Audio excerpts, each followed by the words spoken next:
Счастливые хозяева и такое долгожданное событие. В доме семьи Хамидуллиных наконец-то появился газ. Супруги построили свой дом и завели хозяйство. Все это требовало больших вложений. Поэтому новость, что теперь семья сможет подвести газ до земельного участка бесплатно, оказалась как нельзя кстати.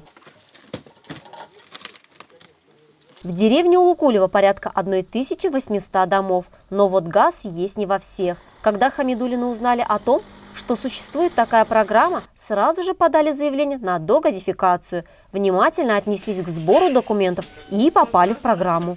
И вот сегодня они накрывают праздничный стол и готовятся к встрече гостей.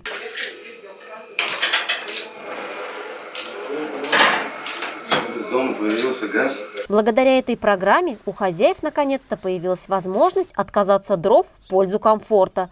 Теперь проблема с обогревом дома решена окончательно. Делясь радостным событием, они не скрывают своих эмоций. В нашем доме с сегодняшнего дня, конечно, уже печное отопление уже топить не надо, уже не будем переживать, то, что надо печку топить.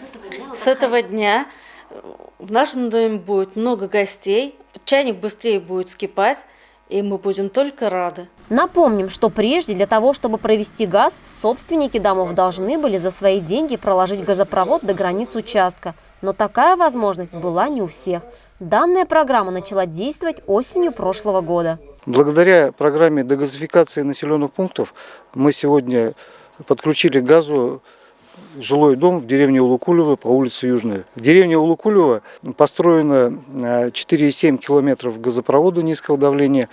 Благодаря данной программе мы ожидаем прирост водожилья, что очень значимо для нашего района. Для участия в программе важно соответствовать 3 условиям. Во-первых, дом должен находиться уже в газифицированном населенном пункте.